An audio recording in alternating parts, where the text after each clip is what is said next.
Thank you so much for doing this, guys. Welcome back to New Zealand. What the heck? Thanks for having us.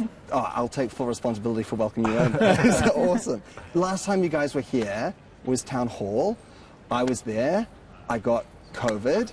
Oh, it was not at the show. At the show. At the show. But the show was so good. It was worth it. That it was worth it. Okay. It was like a total dream come true. I'm like, where did you get it? That Can we use that as jungle. a testimonial? Yeah, yes. Get it on the shirt. How does this venue compare to last time? Because this is huge. 12 times the size, isn't it? Yeah, bigger, definitely bigger. I mean, the crowd at Town Hall was incredible. I think we all came off stage and was like, that goes straight in the top 10 of jungle shows. So hopefully we can get this in the top 5. Yeah. You know, maybe top 3 on the podium. How does New Zealand compare in terms of crowd vibes? Because I'm sure each place has its own little taste. We've only really done, how many gigs? Is this going to be our third or fourth? Yeah, we did Laneway, Power 4. Station, Town Hall. Yes, this is our 4th, so we don't really have that much data to go on. But it was a really good gig last time. Yeah, Auckland Town Hall was because of the crowd as well. Yeah, for sure. Is it different for you performing in a bigger venue? I feel like over time, surely the venues are just getting like bigger and bigger. I think the emotion just gets bigger, like the sort of shared sense of like community at a gig. Like the more the merrier for us, really. Like the louder they are, the more they sing, the more they dance. And I think when you're in a bigger crowds, you're able to like cut loose a bit more. Yeah, for sure.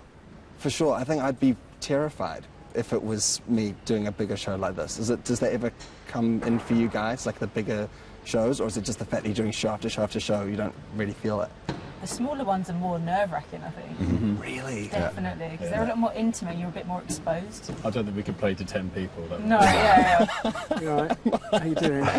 Because you see everyone individually and you see everyone's reactions as well. Someone go, True. Yeah.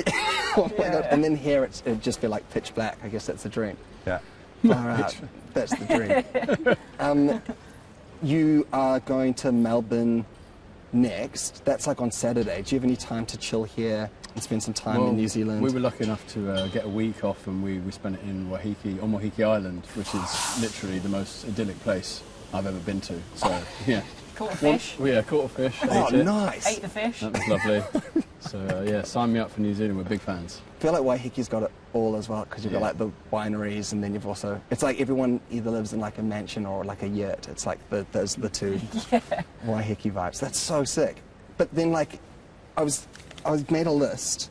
You're going to, after Australia, it's like South Korea, Germany, Poland, Lithuania, Estonia, Norway, Latvia, like all over Europe, and then USA, like Atlanta, Austin, Florida. Like, how do you like get downtime? Is it just like you're constantly seeing the back of headrest? Yeah. Scrolling through films, going, what's come out this month? I think you just got to make sure that like when you get to a place, like go for a long walk, eat some good food, try and immerse yourself in the culture as much as possible. Because otherwise it does get monotonous, and I think that's when it would potentially become like tougher to do than it really is. I mean, obviously travelling is tiring, but we're also just incredibly lucky to be able to do this and to see all these amazing countries and places and people. For sure. And Volcano is the new album. Why is it called Volcano? Why is it called Volcano? I think we'd had a long string of calling records things that didn't really kind of mean anything. Well, our second one was called Forever, you know, which is a bit of a kind of an airy concept. So we wanted something that we could sort of attach some imagery to, and then that was Volcano. Far out. And then in terms of like the actual vibe of the album, it feels like more soulful. It feels kind of more explosive vibes. Where does that come from? Someone was telling me some of it was recorded in like an Airbnb. Well, Airbnb, thank you, Airbnb. Without you, no, obviously, you know, like Lydia's singing a lot more on this album, and she's got the most incredible voice. So it just helps to kind of bring this whole beautiful soul to the music. Yeah, for sure. And then in terms of like how it compares for you guys, in terms of your other albums, I guess is it more personal for you guys? How does it change, or how does it differ for you? I think sonically it's probably the most sort of distinguished and the most accomplished that we feel we've made. I think they've all been made in different periods of Jungle's growth. You know, the first one me and T made in my bedroom, you know, and so it's kind of come a long, long way from there. Far out. Okay. And then in terms of like the lineup, it's like you've got like the music side of it, and then the music videos. You've got like the incredible dancing, like Will West and stuff.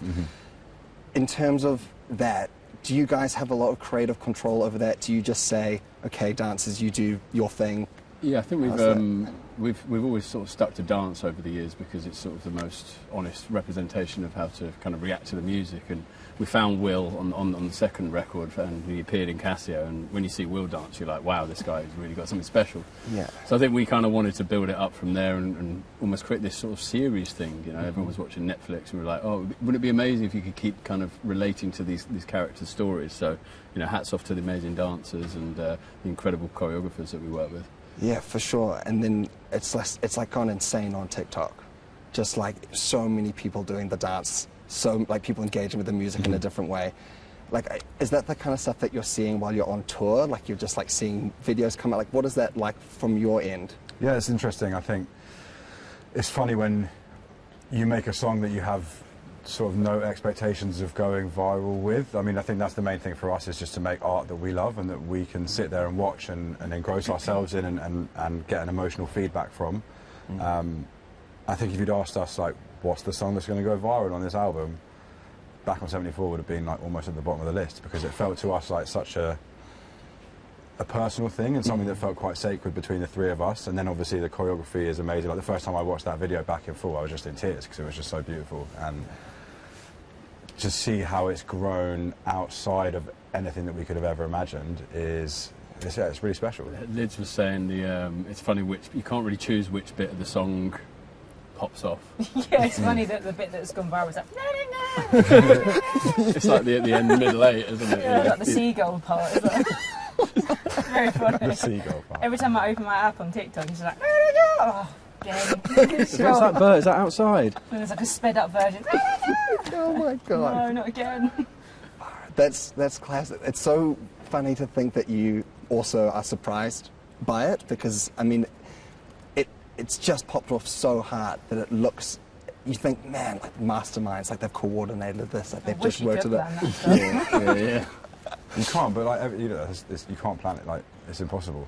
Yeah. So, like, and anything that does feel planned is instantly like you feel that it's not authentic. It's mostly why we try and do videos for each track on the album, because you never really know which song or which moment's going to connect, and we were always a bit like, well, you know, and that happened with Casio. The label were like, oh no, don't put that one out, you know, and we were like, well, we love this song, so we made a video for it, and it connected.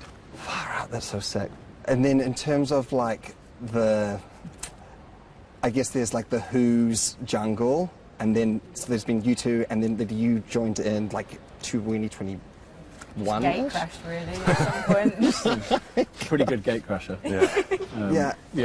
Me and Tom sort of grew up next door to each other, so we've been playing music for years, and then in I think 2019 we did a gig in France, and Lydia was in a band called Club Kourou, and they supported, and she was also friends with our drummer, and the drummer was like, you guys have got to connect, and we got into a room together, and and started doing like bits of Lovin' in Stereo with the guys, and then from there on been touring, and then you're such a I guess I've talented never left. writer and singer that it just elevated the whole thing to a whole new level for us.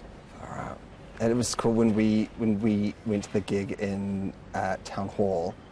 Everyone was talking about you behind the keyboard, just like absolutely smashing it, and everyone was just like, "That was such a vibe. That was like the whole concert." It's just like it's so cool to see like what everyone brings in terms of like what Jungle is, because it's just so much of like a collaboration. Like, there's almost like a guerrilla vibes to like you look at the album. There's so many people on the album. Is there like a future for Jungle without the three of you? Like, can you imagine it like evolving over the years, then people coming in and it, like, is it actually like Jungle? Yeah, we're going to try and put it onto Broadway. put it onto Broadway, Jungle the musical, and then we can all go back home and put our feet Go up. to Wahiki. Oh my gosh.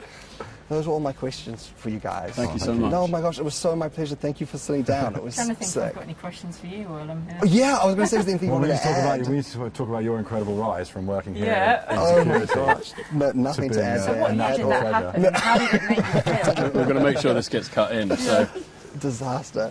What's next for you? I don't know. Our whole newsroom's closing down, so we have Prime no Minister? idea. We Oh, have no. no idea what we're doing. All of us. maybe. Good evening and luck, good night. everyone. Good night. See you later.